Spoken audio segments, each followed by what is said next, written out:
안녕하세요 여러분, 저는 Anisha입니다. Hello everyone, my name is Anisha and welcome to KN's channel, adding Korea to your life. Don't judge the tagline much because I like it, whatever. So it's really hot right now in India, like the temperature is showing maybe 38 and in Google it is saying feels like 51, 52. So you can imagine how much hot is it's in India, and we can't just step out of the room and we can't leave without the air condition right now. So whatever, let's start with today's video. As you can see in the title, today we are going to discuss the topic of Korean anniversaries or the national holidays in Korea.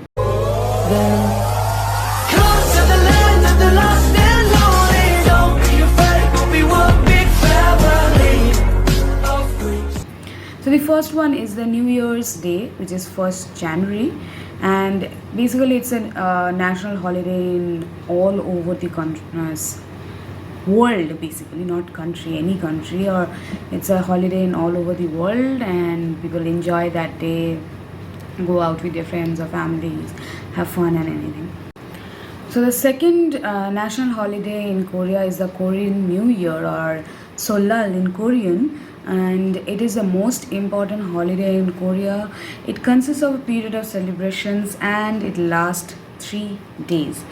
The festival centers on family reunions, food, and placating their ancestors. And this is one thing I like about South Korea, that they placate their ancestors in so many occasions, like during the Korean New Year, and then there is Chuseok, which I will be talking about in the later part of the video.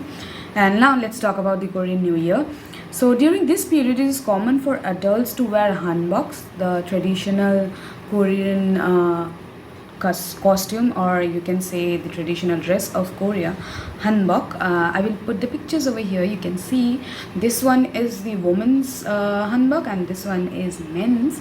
So yeah, and also the dish which is mainly eaten on the Korean New Year is tteokguk, which is a soup with thinly sliced rice cakes. Also you can see the picture over here. This is tteokguk, and this is a traditional family board game which is played during this Korean New Year, which is called the Youth Nori. And if you want to know about the Youth Nori or the traditional games in South Korea, there is one of my videos that I have made previously.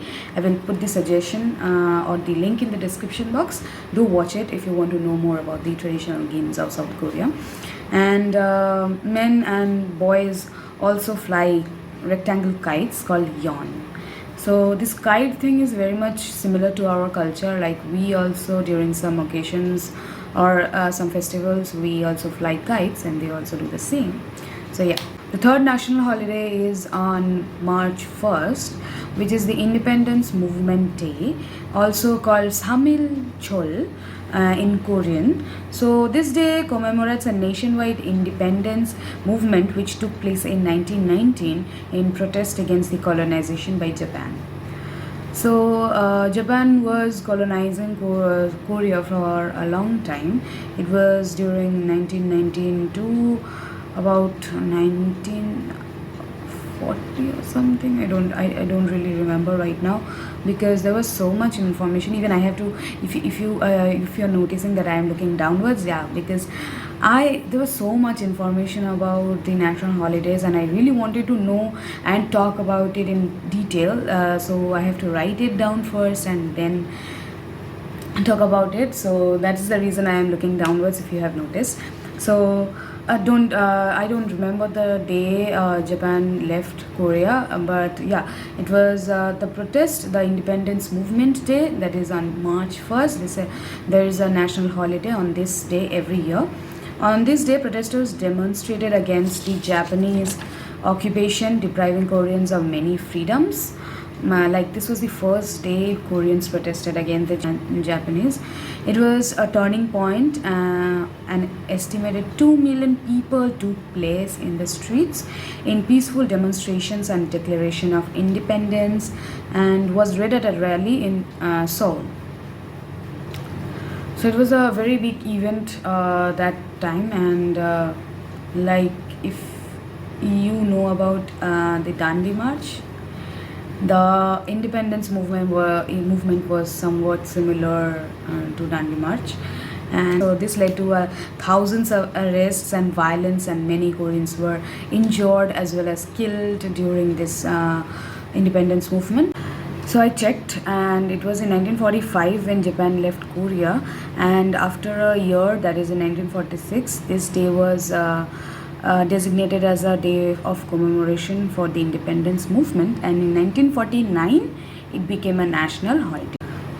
So the next holiday is on 1st May, which is the Labor Day, and as it is a national holiday in India also, so I'm not going to talk much about this Labor Day.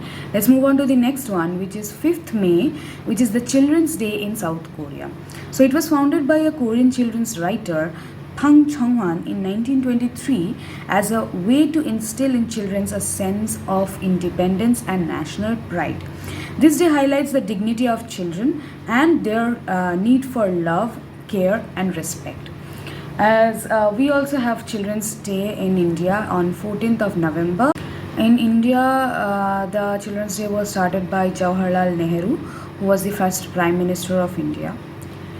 Children's Day in Korean, it is called the Orininal, that is the day for children's, and that day people the families go to different places like the amusement parks or to somewhere good to have food with their children so that the children can enjoy and everything. Now the next national holiday is on May 27th, that is the Buddha's birthday, and South Korea celebrates Buddha's birthday for 2 days, like from 27th to 29th. This holiday is marked with lantern festivals, and temples often open their doors, offering visitors free tea and a meal of rice and vegetables called bibimbap. If you have gone to some monastery or in any Buddha's temple in India also, you will see the temples are so beautifully decorated with lamps, and I really love how peaceful and calm the Buddha temples are. And if you don't know what is bibimbap, this is a picture of bibimbap, which is rice and vegetables mixed together, and they eat it. So the history of Buddhism in Korea is Buddhism was first introduced to Korea in 372 AD, like a long time ago. Yeah, before that in India it was much longer than that in Korea, blending with elements of Korean shamanism. Shamanism is like what can I say, it's like worshipping the shamans, like what I can say, Kala Jadoo in India is kind of similar to shamanism. I guess so. Like, I really don't know much about shamans and shamanism, but after watching some K-dramas, I have this idea of shamanism. But I don't want to talk about that because as I don't have much information on that. So it was Buddhism was supported as the state ideology during the Goryeo period, but was repressed during the Joseon era when Neo-Confucianism became dominant in 14th century. And Joseon was the modern one, like before the modern city was built. Joseon was the last kingdom.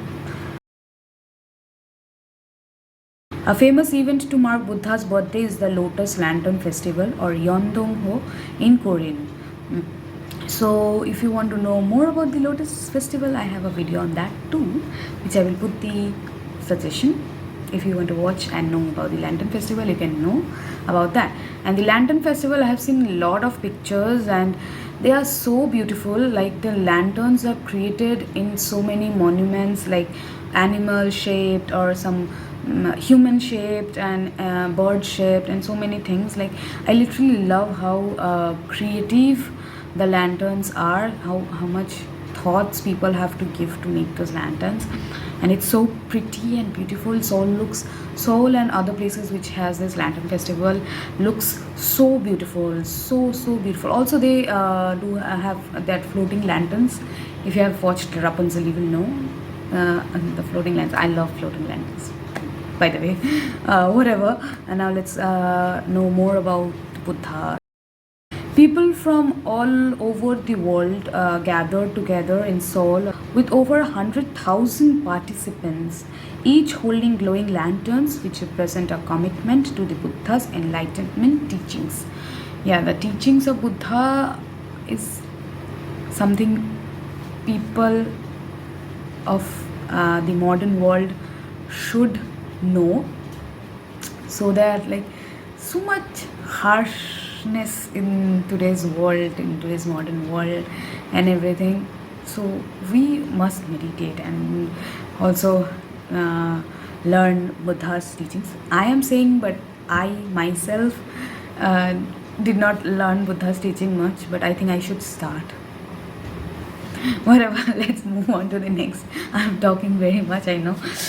I'm talking a bit the topic. Whatever. Now let's move on to the next one. That is on June 6th. This is the Memorial Day. So after Japan left Korea, no, the Korea was divided into two parts, the North Korea and the South Korea. After Japan left Korea, North Korea attacked South Korea. So this day, the Korean War began on June. Let me brief you about the Korean War a little bit. The Korean War began on June 25th, 1950, which is 5 years after Japanese left Korea, when troops from communist-ruled North Korea invaded South Korea. As you can see the video. Oh, by the way, this is not my own video, so don't. I can't keep the full video, but if you want to watch the video, I will put the link in the description box so that you can watch it and know more about, as I will be talking about what the day is. So I won't be describing the Korean War much. I'm just giving a basic idea so that you will be able to relate why Memorial Day is a national holiday. So June 6th is the day that commemorates those who died during the Korean War and other conflicts. Korean War was the first war in which a world organization, the UN, played a military role and major challenge for the UN. Yeah, many foreign, I have watched a lot of videos about the Korean War before writing this note, and I saw that many foreign armies were also there during the war, like other country armies. Military people, other countries' military men were also there who lost their lives during the Korean War. Across South Korea, officials and citizens pray and lay flowers at the graves of the war dead. It is common practice to display the flag of South Korea on the front doors of homes to commemorate the civilians and soldiers who died in the war. So, 오늘은 여기까지. So this was the part 1 for Korean anniversaries or national holidays in Korea, and part 2 will be coming very, very, very soon. You can't expect also how soon part 2 is gonna come. So I hope that you liked part 1 and wait for part 2. There are a lot more things that you will get to know, and I hope you like this video. If you like it, don't forget to click on the thumbs up button and subscribe to my channel, and also comment down below what kind of contents do you want to see from my channel or you expect from me. So that's it. 감사합니다. 안녕히 계세요.